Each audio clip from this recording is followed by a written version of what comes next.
Welcome to பேச்சி சமையல். இந்த வீடியோவை முழுமையாக கடைசி வரைக்கும் பாருங்கள். இன்றைக்கி சூப்பரான ஒரு ஈவினிங் ஸ்நாக்ஸ் செய்ய போகிறோம்.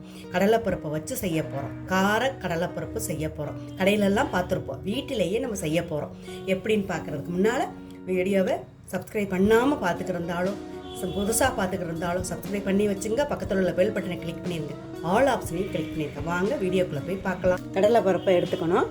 எடுத்து ஓவர் நைட் ஒரு 4 நைட் ஃபுல்லாக ஊற வச்சுட்டு இந்த மாதிரி எடுத்து வச்சுருக்கு பாருங்கள். ஒரு ஃபுல்லாக நைட்டெல்லாம் ஊறிச்சு. இப்போ எடுத்து ஒரு காட்டன் துணியில் எடுத்து நல்லா இந்த அளவுக்கு ஈரமெல்லாம் இல்லாமல் நல்லா எடுத்து வச்சுருக்கேன். அடுப்பை ஆன் பண்ணிவிட்டு ஒரு சட்டி வச்சு எண்ணெய் ஊற்றி வச்சுருக்கேன். எண்ணெய் காயட்டும். எண்ணெய் நல்லா காஞ்சிருச்சு. இப்போ இந்த கடலைப்பருப்பை ஊற வச்சு இந்த வடிகட்டி நல்லா ட்ரை பண்ணி வச்சுருக்கோம்ல, அதை வந்து இதில் போட்டுக்கணும். தண்ணி இருக்கக்கூடாதுங்க. நல்லா ஒரு காட்டன் துணியில் நல்லா உணர்த்திடணும். வீட்டிலேயே நம்ம செஞ்சு சூப்பராக இப்போ மழையெல்லாம் பேஞ்சிக்கிட்டு இருக்கிற நேரத்தில் இந்த மாதிரிலாம் வறுத்து நல்லா சாப்பிட்டோம்னா நல்லா காரசாரமாக சூப்பராக இருக்குங்க.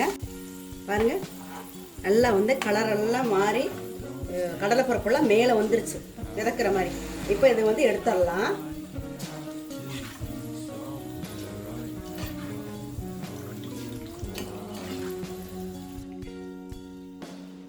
எல்லாமே எடுத்தாச்சு பாருங்க.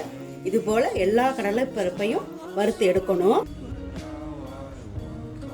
பாருங்க, எல்லா கடலைப்பருப்பையும் நல்லா வறுத்து ஒரு பவுலில் இந்த கடலைப்பருப்பை வறுத்த கடலைப்பருப்பை ட்ரான்ஸ்ஃபர் பண்ணிக்கலாம். எவ்வளோ கிறிஸ்பியாக இருக்குது பாருங்கள். இப்போ ஃபஸ்ட்டு மிளகாத்தூள் போட்டுக்கலாம். எவ்வளோ நமக்கு காரம் வேணுமோ அந்த அளவு போட்டுக்கலாம். இப்போ மிக்ஸ் பண்ணி விடலாம். இந்த கடலைப்பருப்பில் எல்லா கடலைப்பருப்புலையும் மிக்ஸ் ஆகிற மாதிரி நல்லா கிளறி விடணும். இதுக்கு தேவையான உப்பு போட்டுடலாம். மிக்ஸ் பண்ணி பார்த்துட்டு தேவைன்னா போட்டுக்கலாம்.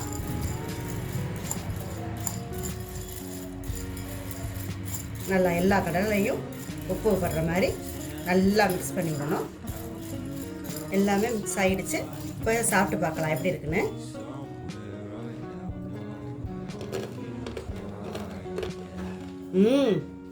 சூப்பராக இருக்குங்க. காரம் கரெக்டாக இருக்குது, உப்பு கரெக்டாக இருக்குது, நல்லா கிறிஸ்பியாக இருக்குது பாருங்கள். நீங்களும் இந்த மாதிரி செஞ்சு பாருங்கள். செஞ்சு பார்த்துட்டு எப்படி இருக்குன்னு கருத்துக்களை கமெண்ட் பாக்ஸில் சொல்லுங்கள். இந்த வீடியோ பிடிச்சிருந்தால் லைக் பண்ணுங்கள், ஷேர் பண்ணுங்கள்.